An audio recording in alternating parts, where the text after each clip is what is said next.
ನೋಡಿ ಅಲ್ಲೊಂದು ಎರಡಿದೆ. ಅಂಡಿಲ್ಲಿ ನೋಡ್ತಾ ಇದ್ದೀರಲ್ಲ ಎಷ್ಟು ಒಂಟೆಗಳು ಹೇಗಿದೆ ಅಂತಂದ್ಬಿಟ್ಟು. ಸೊ ಇದು NH ರೋಡು, ನಾವು ಡೆಸರ್ಟ್ಗೆ ಹೋಗುವಂಥ ರೋಡ್ ಇದು, ಪಾಕಿಸ್ತಾನ ಬಾರ್ಡ್ರಿಗೆ ಹೋಗುವಂಥದ್ದು. ಸೊ ನಾವು ಅಲ್ಲಿ ಬೈಕ್ನ ನಿಲ್ಲಿಸ್ಬಿಟ್ಟು ಹಿಂಗೆ ಬರ್ತಾ ಇದ್ದೀವಿ, ನೋಡ್ತಾ ಇದ್ದೀರಾ ಹೇಗಿದೆ ಅಂತಂದ್ಬಿಟ್ಟು. ನೋಡಿ ಒಂದು ಒಂಟೆ ಇಲ್ಲೇ ನೋಡ್ತಾ ಇದ್ದೆ, ನಡ್ಕೊಂಡು ಹೋಗ್ತಾ ಇರೋದನ್ನು. ಬಂದ ತಕ್ಷಣ ಮುಂದೆ ಹೋಗ್ತಾ ಇದೆ. ಈ ಒಂದು ಒಂಟೆ ಹೇಗಿದೆ ಅಂತ ನೋಡ್ಕೊಳ್ಳಿ. ಇಲ್ಲೊಂದಿದೆ, ಒಂದಲ್ಲ ಗಾಯ್ಸ್, ತುಂಬ ಇದ್ದಾವೆ. ಯಾವ ಮುಳ್ಗಿಡ ಹೆಂಗೆ ತಿಂತಿದೆ ನೋಡಿ. ಹತ್ರ ಹೋದರೆ ಒದ್ಗಿದ್ದು ಬಿಡುತ್ತಾ?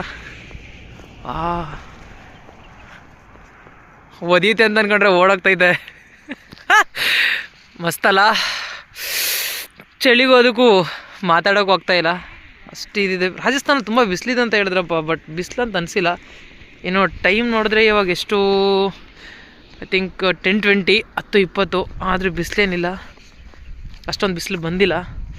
ಆ ಕಡೆಯಿಂದ ಬೈಕ್ ಬೇರೆ ಓಡಿಸ್ಕೊಂಬಂದ, ಕೈಯಲ್ಲೆಲ್ಲ ಫುಲ್ ಕೋಲ್ಡ್ ಆಗಿಬಿಟ್ಟಿದೆ. ಕೈಯಂತೂ ಹೀಗಾಗ್ಬಿಟ್ಟಿದೆ ನೋಡಿ, ಕೈಗಳೆಲ್ಲ.